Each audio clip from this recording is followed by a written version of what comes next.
Okay, सो अब हम देखने लगे हैं ब्लेफाइटिस। ब्लेफाइटिस बेसिकली क्या है कि अगर आपके पास आईलिड के मार्जिन्स के अलोंग कोई भी सबएक्यूट या क्रॉनिक इन्फ्लेमेशन हो जाए तो उसकी वजह से आपके पास ब्लेफाइटिस होता है। Let's suppose this is your eyelids margin, ठीक है, ये आपके पास आईलिड का मार्जिन है।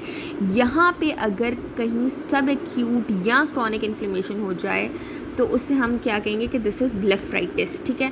इससे पहले हमने देखा था क्लेजियन, ठीक है, और हमने देखा था हॉर्डियोलम। क्लेजियन क्या था? It was a chronic sterile inflammatory granuloma, ठीक है, जबकि आपके पास जो हॉर्डियोलम था what was it? It was an infectious nodule that was resulting from an acute suppurative infection of your glands, ठीक है, that may be Zeis and Moll's और मेबोमियन ग्लैंड, ठीक है।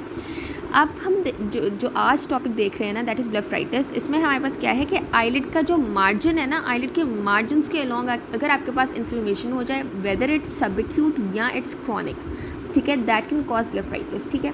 अब आपको पता है आईलिड के दो पार्ट से ग्रेस लाइन डिवाइड कर रहा था आईलिड को into anterior and posterior part. Interior part में आपके पास आपको पता है gland of Zeis and Moll's present हैं। इसके अलावा पोस्टीरियर पार्ट में आपको पता है कि आपके पास मेबोमियंस ग्लैंड प्रेजेंट है। तो अगर इंटीरियर पार्ट में आपके पास सबएक्यूट या क्रॉनिक इन्फ्लेमेशन हो जाती है आईलिड के इंटीरियर पार्ट में, तो उसकी वजह से क्या होगा? इंटीरियर ब्लेफाइटिस होगा। इंटीरियर ब्लेफाइटिस जो है basically it affects the area जो आपके आई लैशेस के बेसिस को सराउंड कर रहा होता है, ठीक है। अब हमारे पास जो इंटीरियर ब्लेफाइटिस है इसकी फर्दर टू टाइप्स होती हैं। एक होता है इन्फेक्टिव ब्लेफाइटिस और दूसरा नॉन इन्फेक्टिव ब्लेफाइटिस, ठीक है। जो आपके पास इन्फेक्टिव ब्लेफाइटिस है ना, इसे आप अल्सरेटिव या स्टेफाइलोकोकल ब्लेफाइटिस भी कहते हैं, जबकि आपके पास नॉन इन्फेक्टिव ब्लेफाइटिस को आप स्क्वेमस ब्लेफाइटिस या सिबोरिक ब्लेफाइटिस भी कहते हैं, ठीक है।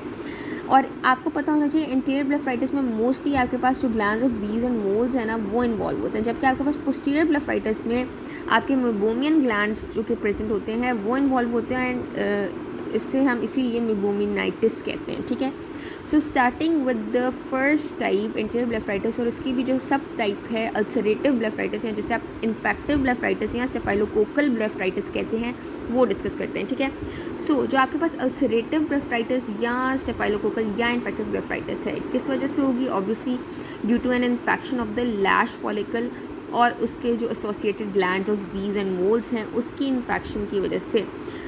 Infection, now I am using है द वर्ड इन्फेक्शन, उसकी इन्फेक्शन की वजह से, नॉट इन्फ्लेमेशन। इन्फेक्शन यानी ऑब्वियसली बैक्टीरिया से इन्वॉल्व होंगे, ठीक है। इन्फ्लेमेशन तो सिंपली होती है ना, infection also leads to inflammation, ठीक है। लेकिन I am not saying inflammation, I am saying particularly infection कि it is particularly caused by bacterias, ठीक है। सो इसमें हमारे पास acute and chronic inflammation along with infection, basically infection करेंगे तो इन्फ्लेमेशन भी आ जाएगा। So it is acute and chronic infection of your lash follicles and associated glands of Zeis and Moll's, ठीक है। So this is the ulcerative blepharitis. इसकी cause क्या है? आपके पास Staphylococcus aureus is the cause. इसके अलावा स्टेफाइलोकोकस एपिडेमाइडिस और उसकी जो स्ट्रेन्स हैं वो भी कॉज कर सकती हैं अल्सरेटिव ब्लेफाइटिस, ठीक है। अब हम देखते हैं कि क्या क्लिनिकल फीचर्स होते हैं अल्सरेटिव ब्लेफाइटिस के। अल्सरेटिव ब्लेफाइटिस के जो क्लिनिकल फीचर्स है ना वो यही है कि आपके पास पेशेंट आएगा, वो कहेगा मुझे इरिटेशन हो रही है, इचिंग हो रही है, लैक्रिमेशन बहुत ज़्यादा हो रही है, ठीक है। पर्टिकुलरली जो मेन सिम्टम आता है ना पेशेंट का वो यही होता है कि मुझे आई लैशेस जो हैं वो बहुत ज़्यादा, मेरी आई लैशेस चिपक रही हैं, ठीक है, यानी ग्लूइंग ऑफ आई लैशेस बहुत ज़्यादा होगी इन केस ऑफ अल्सरेटिव ब्लेफाइटिस, ठीक है। इसके अलावा वो कहेगा कि जब मैं धूप में जाता हूँ, ठीक है, तो मुझे क्या फ़ील होता है? बहुत उलझन सी फील होती है आंखों में, फोटोफोबिया फील होता है, ठीक है। So this was all about the symptoms, ठीक है।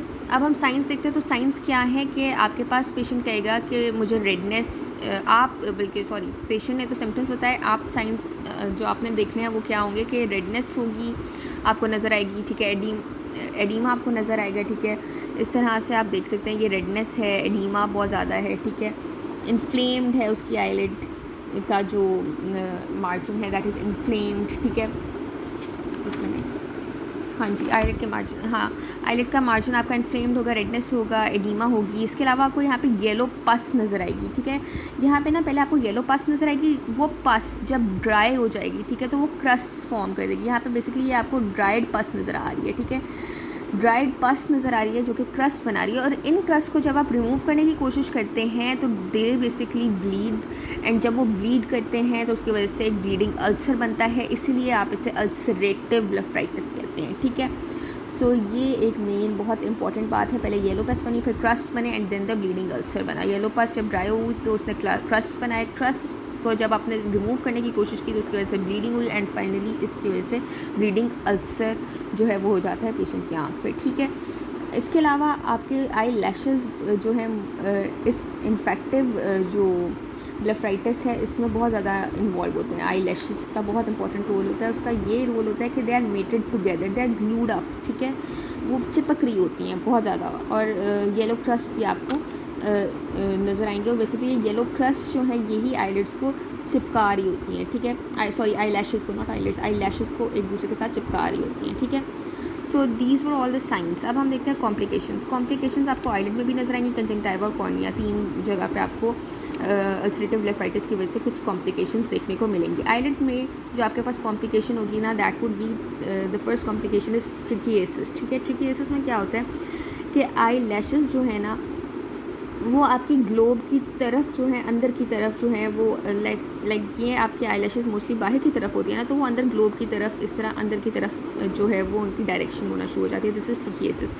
मेडोरोसिस में आपके पास इसके अलावा आपको मेडोरोसिस देखने को मिलती है as a complication in eyelids, ठीक है।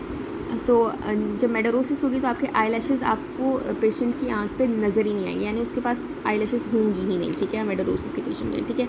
इसके अलावा आपको पोलियोसिस भी देखने को मिलता है आईलिड में, ठीक है। When a patient comes with ulcerative blepharitis तो उसको पोलियोसिस भी होता है, यानी उसके जो कलर है आई लैशेज़ का या जो हेयर कलर है आप कह सकते हैं वो या तो ग्रे हो जाएगा या वाइट टिंड हो जाएगा, ठीक है। इसके अलावा आप क्या देख सकते हैं कि ऐसे पेशेंट में स्टाई के रिकरेंस के चांसेस बढ़ जाते हैं। इसके अलावा क्लेजियन के भी चांसेस जो हैं वो बहुत ज़्यादा बढ़ जाते हैं, उसके रिकरेंस के चांसेस बढ़ जाते हैं। इसके अलावा टोसिस देखने को मिलती है ऐसे पेशेंट्स की आंख में, ठीक है। यानी टोसिस मतलब कि आईलिड्स जो है upper eyelid it droops down due to oedema of the lid, ठीक है। आप देख सकते हैं यहाँ पे एडीमा है, तो एडीमा जब होगा तो उसकी आईलिड ड्रूप कर जाएगी नीचे की तरफ, ठीक है। तो अल्सरेटिव ब्लेफराइटिस के केस में आपके पास ड्रूपिंग ऑफ आईलिड या टोसिस भी देखने को मिलती है, ठीक है। This was all about the complication about eyelid. अब हम कंजंक्टिवा की कॉम्प्लिकेशंस देखते हैं कि कंजंक्टिवा में हमें कौन कौन सी कॉम्प्लिकेशंस देखने को मिलती हैं as a result of ulcerative blepharitis, ठीक है।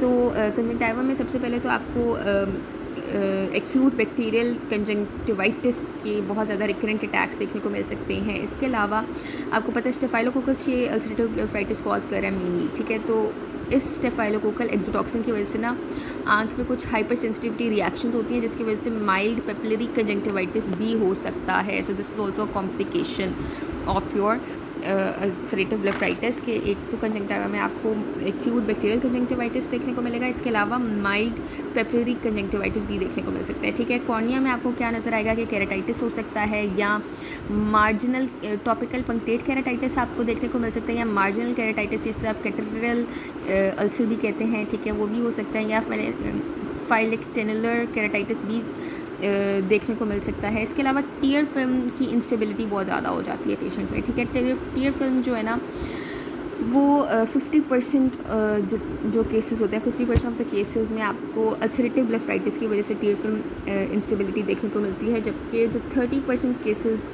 होते हैं उनमें आपके पास टीयर फिल्म की इंस्टेबिलिटी होती है as a result of squamous blepharitis, ठीक है। और मेबोमियन ग्लैंड्स की जब इन्फ्लेमेशन होती है जिसमें मेबोमिनाइटिस होता है, ठीक है, या जैसे आप पोस्टीरियर ब्लेफराइटिस भी कहते हैं, इसमें भी आपको टीयर फिल्म की जो है वो इंस्टेबिलिटी मिलती है, that is about 30% of the cases, ठीक है। सो अब यहाँ पे हमने देख लिए जितने भी कॉम्प्लिकेशंस थी, ठीक है। और अब हम देखते हैं ट्रीटमेंट ऑफ अल्सरेटिव ब्लेफराइटिस, ठीक है। तो अल्सरेटिव ब्लेफराइटिस की ट्रीटमेंट में सबसे पहले तो हम उसकी आईलिड की हाइजीन को, पेशेंट की आईलिड की हाइजीन को मेंटेन कराएंगे। किस तरह से हम उसे कहेंगे कि वो अपने जो आईलिड्स हैं, आईलिड के मार्जिन्स हैं, उससे जितने भी क्रस्ट या ये जो क्रस्ट थे या टॉक्सिक जितने भी सब्सटेंसेस थे, मटेरियल्स थे, उनको रिमूव करेगा by scrubbing his eyelid margins. और किस तरह से स्क्रब करेगा, ट्वाइस अ डे उसने स्क्रब करना है using 25% of this baby shampoo lotion. 25% baby shampoo lotion use करके उसने आईलिड के मार्जिन्स को स्क्रब करना है ट्वाइस अ डे, ठीक है। अब 25% बेबी शैम्पू लोशन का ये मतलब है कि आपने 2 to 3 ड्रॉप्स ऑफ शैम्पू लेना है इन 9 ड्रॉप्स ऑफ वाटर, ठीक है। 9 ड्रॉप्स ऑफ वाटर में आपने 2 to 3 drops of shampoo add करना है, एंड दैट शैम्पू में भी सेलेनियम सल्फाइड, ठीक है। इस तरह से आप पेशेंट से कहेंगे कि वो ट्वाइस अ डे ये सॉल्यूशन यूज़ करेगा और अपने आईलिड मार्जिन्स को स्क्रब करेगा और ये जितने भी क्रस्ट या टॉक्सिक प्रोडक्ट्स हैं उनको रिमूव करेगा। इसके अलावा एंटीबायोटिक ऑइंटमेंट यूज़ कर सकता है, लाइक क्लोरामफेनिकोल या सिप्रोफ्लॉक्सासिन या सोडियम फ्यूजिडिक एसिड या वेसिट्रेसिन वगैरह यूज़ करेगा। उसको अपने एंटीरियर लिड मार्जिन्स पे रब करेगा with the help of cotton bud, या अपने अगर उसके हाथ साफ़ हैं तो अपने क्लीन फिंगर्स के ज़रिए कॉटन बड्स के ज़रिए वो अपनी जो एंटीरियर लिड मार्जिन्स हो उस पर ये एंटीबायोटिक ऑइंटमेंट्स जो हैं उनको रब करेगा। इसके अलावा टॉपिकल स्टेरॉइड्स यूज़ कर सकता है, ठीक है, जिसमें हमारे पास आ जाता है फ्लोरोमिथलोन, ठीक है। इसको वो 4 टाइम्स यूज़ करेगा डेली बेसिस पे, ठीक है, ताकि वो जितनी भी हाइपर सेंसिटिविटी रिएक्शंस आपके कॉर्निया या कंजंक्टिवा में हो रही हैं उनको वो कंट्रोल कर सके, ठीक है। इसके अलावा आर्टिफिशियल टीयर्स भी पेशेंट जो है वो यूज़ कर सकता है, ताकि जितने भी टीयर फिल्म से एसोसिएटेड इंस्टेबिलिटीज़ हैं उनको ट्रीट किया जा सके। So this was all about ulcerative blepharitis. अब मैं आपको बताऊंगी स्क्वेमस ब्लेफाइटिस।